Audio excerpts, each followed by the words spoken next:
കഴുതകളുമായി Alibaba വീണ്ടും ആ വനത്തിലേക്ക് യാത്രയായി. ഓരോ അടി വെക്കുമ്പോഴും അയാളുടെ നെഞ്ചിടിപ്പ് കൂടിക്കൊണ്ടിരുന്നു. ഗുഹയുടെ സമീപമെത്തിയപ്പോൾ ദൂരെ നിന്ന് തന്നെ ഖാസിമിന്റെ കോവർ കഴുതകൾ പുല്ലുമേയുന്നത് അയാൾ കണ്ടു. എന്നാൽ ഖാസിമിനെ അവിടെ എങ്ങും കാണാനില്ലായിരുന്നു. ഒരു വലിയ ആപത്ത് സംഭവിച്ചുവെന്ന് അയാളുടെ മനസ്സ് പറഞ്ഞു. വിറയ്ക്കുന്ന കാലടികളോടെ അയാൾ ആ പാറക്കെട്ടിന് മുന്നിലെത്തി. രഹസ്യവാക്ക് ഉച്ചരിച്ചപ്പോൾ കൽവാതിൽ പതിയെ തുറന്നു. എന്നാൽ അകത്തേക്ക് കാലെടുത്തു വെച്ച ആലിബാബ കണ്ട കാഴ്ച അയാളുടെ ഹൃദയം തകർക്കുന്നതായിരുന്നു. അതൊരു മുന്നറിയിപ്പായിരുന്നു. ഗുഹയുടെ വാതിൽക്കൽ അകത്തേക്ക് പ്രവേശിക്കുന്ന ഏതൊരാളെയും ഭയപ്പെടുത്താനായി തന്റെ സഹോദരന്റെ ശരീരം കഷ്ണങ്ങളാക്കി തൂക്കിയിട്ടിരിക്കുന്നു. ആലിബാബയുടെ കണ്ണുകൾ നിറഞ്ഞു, കാലുകൾ തളർന്നു. ഒരു നിമിഷം അയാൾ അവിടെ തകർന്നു നിന്നുപോയി. എന്നാൽ ദുഃഖിച്ചിരിക്കാൻ സമയമില്ലെന്ന് അയാൾക്കറിയാമായിരുന്നു. സഹോദരന് മാന്യമായ ഒരു സംസ്കാരം നൽകണം. ആരും കാണാതെ ഈ ശരീരം പുറതാൻ മാറ്റണം. അയാൾ താൻ കൊണ്ടുവന്ന ചാക്കുകളിൽ സഹോദരന്റെ ശരീരഭാഗങ്ങൾ ഒന്നൊന്നായി പെറുക്കി വെച്ചു. നിധിയുടെ നേർക്ക് അയാൾ ഒന്നുപോലും നോക്കിയില്ല. ആ സ്വർണക്കൂമ്പാരങ്ങൾ ഇപ്പോൾ അയാൾക്ക് രക്തം പുരണ്ട ശാപം പിടിച്ച ഒന്നായി തോന്നി. ശരീരഭാഗങ്ങൾ നിറച്ച ചാക്കുകൾക്ക് മുകളിൽ വിറകു നിറച്ച് അയാൾ യാതൊരു സംശയത്തിനും ഇടവരുത്താതെ തന്റെ കഴുതകളുമായി ഇരുട്ടു വീഴുന്നേരെ കാത്തിരുന്നു. രാത്രിയുടെ മറവിൽ അയാൾ നഗരത്തിലേക്ക് മടങ്ങി. ഖാസിമിന്റെ വീട്ടിലേക്കായിരുന്നു അയാൾ നേരെ പോയത്. അവിടെ പ്രതീക്ഷയോടെ കാത്തിരുന്ന ഖാസിമിന്റെ ഭാര്യയുടെ മുന്നിൽ അയാൾക്ക് ദുഃഖവാർത്ത അറിയിക്കേണ്ടി വന്നു.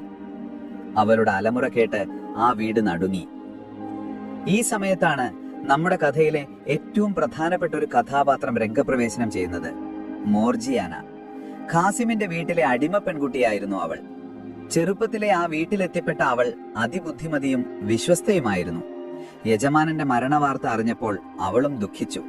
പക്ഷേ അവൾ സമചിത്തത കൈവിട്ടില്ല. യജമാനന്റെ മരണവാർത്ത എല്ലാവരും അറിഞ്ഞാൽ അതിന്റെ കാരണം അവർ അന്വേഷിക്കും. ശരീരം ഈ നിലയിൽ കണ്ടുപിടിഞ്ഞാൽ നമ്മൾ എല്ലാവരും വലിയ അപകടത്തിലാകും. കൊലപാതകത്തിന്റെ രഹസ്യം പുറത്തറിയും. ആ കള്ളന്മാർ നമ്മളെ തേടി വരും. മോർജിയാനയുടെ വാക്കുകളിൽ ഭയമായിരുന്നില്ല, മറിച്ച് ഒരു തരം സ്ഥൈര്യമായിരുന്നു. ആലിബാബയും ഖാസിമിന്റെ ഭാര്യയും പ്രതീക്ഷയോടെ അവളെ നോക്കി. നമ്മൾ എന്ത് ചെയ്യണം? ആലിബാബ ചോദിച്ചു. മോർജിയാന ഒരു നിമിഷം ആലോചിച്ചു. അവളുടെ മനസ്സ് അതിവേഗം പ്രവർത്തിച്ചു.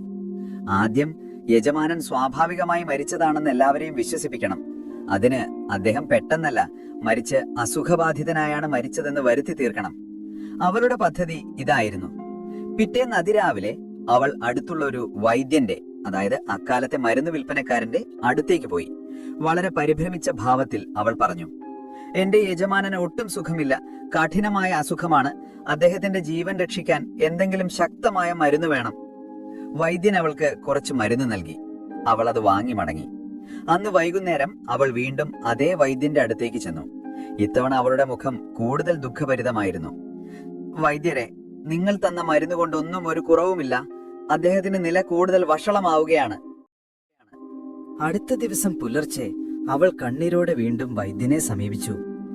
എല്ലാം കഴിഞ്ഞു വൈദ്യരെ, എന്റെ യജമാനൻ ഞങ്ങളെ വിട്ടു പോയി എന്ന് പറഞ്ഞ് അവൾ പൊട്ടിക്കരഞ്ഞു. ഈ വാർത്ത കേട്ട വൈദ്യന് ഒട്ടും അത്ഭുതം തോന്നിയില്ല. കാരണം കഴിഞ്ഞ 2 ദിവസമായി കാസിം മരിക്കാൻ കിടക്കുകയാണെന്നാണല്ലോ അയാൾ കേൾക്കുന്നത്. അയൽക്കാരോടും നാട്ടുകാരോടും കാസിമിന്റെ അസുഖത്തെക്കുറിച്ച് വൈദ്യൻ സംസാരിച്ചതോടെ ആ മരണം തികച്ചും സ്വാഭാവികമാണെന്ന് എല്ലാവരും വിശ്വസിച്ചു. മോർജിയാനയുടെ പദ്ധതിയുടെ ആദ്യഘട്ടം അങ്ങനെ വിജയകരമായി പൂർത്തിയായി. എന്നാൽ യഥാർത്ഥ വെല്ലുവിളി വരാനിരിക്കുന്നതേ ഉണ്ടായിരുന്നുള്ളൂ. കഷണങ്ങളാക്കിയ ഒരു ശരീരത്തെ എങ്ങനെയാണ് പുറം ലോകം കാണാതെ, സംശയത്തിനിട നൽകാതെ, മതപരമായ ആചാരങ്ങളോടെ ഒന്നിച്ചു ചേർത്ത് സംസ്കരിക്കുക എന്നത്? അതിനും മോർജിയാനയുടെ കയ്യിൽ ഒരു പദ്ധതി ഉണ്ടായിരുന്നു. അവൾ അടുത്ത നീക്കത്തിനായി തയ്യാറെടുത്തു. അവളുടെ ബുദ്ധികൂർമ്മതയായിരുന്നു ആ കുടുംബത്തിന്റെ ഏക പ്രതീക്ഷ. അന്ന് അവൾ ചെയ്യാനിരിക്കുന്നത് വെറുമൊരു വിദഗ്ധമായ കളിയായിരുന്നില്ല. അവളുടെ ജീവിതകാലത്ത് അവൾ നേരിട്ട ഏറ്റവും വലിയ വെല്ലുവിളിയായിരുന്നു അത്. പലപ്പോഴും ഈ കഥകളിൽ പുരുഷന്മാരാണ് വീരന്മാർ. എന്നാൽ ഇവിടെ ഒരു പെൺകുട്ടിയാണ് ആ കുടുംബത്തിന്റെയും അതിജീവനത്തിന്റെയും കാവൽക്കാരി. അവൾ നഗരത്തിൽ അറിയപ്പെട്ട ഒരു ഏറ്റവും നല്ല തയ്യൽക്കാരനെ അന്വേഷിച്ചു പിടിച്ചു. അയാളുടെ പേര് മുസ്തഫ എന്നായിരുന്നു. പല വർഷങ്ങളായി തയ്യൽക്കാരനായി പ്രവർത്തിക്കുന്ന അയാൾ മനുഷ്യരുടെ മാംസത്തിൽ പൊന്നുസൂചി കുത്തുന്നതിനും പണിയെടുത്തിട്ടുണ്ടായിരുന്നു. ആ ശില്പിയോട് അവൾ വലിയ കൂലി കൊടുത്ത് ഒരു രഹസ്യകാര്യം ചെയ്തു തരാൻ ആവശ്യപ്പെട്ടു. കണ്ണുകൾ കെട്ടിയിട്ട് ഒരിടത്തേക്ക് കൂടിക്കൊണ്ടുപോകും. അവിടെ അയാൾ കണ്ടു നടക്കുന്ന ഏത് കാര്യത്തെക്കുറിച്ചും ഒരിക്കലും ആരോടും പറയരുതെന്ന് അവൾ വ്യവസ്ഥയിട്ടു. പണത്തിന്റെ വശത്ത് അയാൾ സമ്മതിച്ചു. മുസ്തഫയുടെ കണ്ണുകൾ തുണികൊണ്ട് കെട്ടി അവൾ അയാളെ കാസിമിന്റെ വീട്ടിലേക്ക് കൂടിക്കൊണ്ടുപോയി. അവിടെ കാസിമിന്റെ ശരീരഭാഗങ്ങളെല്ലാം എടുത്ത് ഒന്നിച്ചു ചേർത്ത് കുറ്റമറ്റ രീതിയിൽ അവസാനമായി തയ്ച്ചു കൂട്ടാൻ അയാളോട് ആവശ്യപ്പെട്ടു. അയാൾക്ക് അന്ധത പോലെയാണെന്ന് തോന്നിയത്, പക്ഷെ അയാളുടെ വിരലുകൾക്കെല്ലാം ഭദ്രമായി തോന്നി. ഒരു സാധാരണ മനുഷ്യന്റെ ശരീരം പോലെ കാസിമിനെ വീണ്ടും ജോഡിയാക്കി. ആ ജോലി കഴിഞ്ഞപ്പോൾ മോർജിയാന മുസ്തഫയുടെ കണ്ണടച്ചുകൊണ്ട് അയാളെ അയാളുടെ വർക്ക്ഷോപ്പിൽ എത്തിച്ചു കൊടുത്തു. വലിയ കൂലിയും പണവും കൊടുത്ത് അവൾ പറഞ്ഞു, ഇന്ന് സംഭവിച്ചതെല്ലാം ഒരു സ്വപ്നമായി മാത്രം കരുതണം, ഒരിക്കലും ആരോടും ഇതിനെക്കുറിച്ച് സംസാരിക്കരുത്. മുസ്തഫ മനസ്സിലാക്കി. അടുത്ത ദിവസം കാസിമിനെ മാന്യമായ ഒരു ശവസംസ്കാരത്തോടെ അടക്കം ചെയ്തു.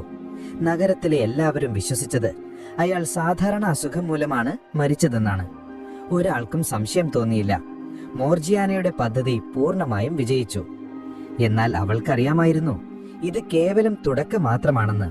കള്ളന്മാർ അവരുടെ ഗുഹയിൽ നിന്ന് മരിച്ചുപോയ ആളുടെ ശരീരം അപ്രത്യക്ഷമായത് കണ്ടെത്തുമ്പോൾ അവർ നിശ്ചയമായും അന്വേഷിക്കും. അവർ ആ നിധിയുടെ രഹസ്യം കണ്ടെത്തിയവരെ തിരയുമ്പോൾ ഈ കുടുംബത്തിന് വലിയ അപകടമുണ്ടാകും. അവൾ കാത്തിരിപ്പിന്റെയും ജാഗ്രതയുടെയും ദിവസങ്ങൾക്ക് തയ്യാറായി. കള്ളന്മാരുടെ തലവൻ തന്റെ ശേഷിച്ച 39 കൂട്ടുകാരോടൊപ്പം ഗുഹയിൽ തിരിച്ചെത്തിയപ്പോൾ കണ്ട കാഴ്ച അയാളെ രോഷാകുലനാക്കി. മരിച്ചയാളുടെ ശരീരമില്ല. ആരോ ആ മുന്നറിയിപ്പ് നിരസിച്ച് അവരുടെ ശക്തിയെ വെല്ലുവിളിച്ചിരിക്കുന്നു. അയാളുടെ കൽപ്പനയനുസരിച്ച് ഒരു കള്ളൻ നഗരത്തിലേക്ക് പോയി അടുത്ത കാലത്ത് ആരെങ്കിലും പെട്ടെന്നായി ധനികരായിട്ടുണ്ടോ എന്ന് അന്വേഷിക്കാൻ. അയാൾ വ്യത്യസ്ത ആളുകളോട് ചോദിച്ചു, ചന്തകളിൽ അന്വേഷിച്ചു. അവിടെ അവസാനം ആലിബാബയെക്കുറിച്ച് കേട്ടു. ഒരു സാധാരണ വിറക് വെട്ടുകാരൻ ഇപ്പോൾ സമ്പത്ത് കൊണ്ട് വാങ്ങുന്നത് കാണുന്നു. ആ കള്ളൻ ആലിബാബയെ പിന്തുടർന്നു. തീരുമാനിച്ചു അയാളുടെ വീട് എവിടെയാണെന്ന്. ആലിബാബ വീട്ടിലേക്ക് കയറിയപ്പോൾ ആ കള്ളൻ വാതിലിൽ ചോക്ക് കൊണ്ടൊരു അടയാളം വെച്ചു. പിന്നീട് തലവനും മറ്റുള്ളവരും വന്ന് ആലിബാബയെ വധിക്കാനായി ആ വീട് കണ്ടെത്താനുള്ള ഒരു അടയാളമായിരുന്നു അത്. എന്നാൽ മോർജിയാന എപ്പോഴും ജാഗരൂകയായിരുന്നു.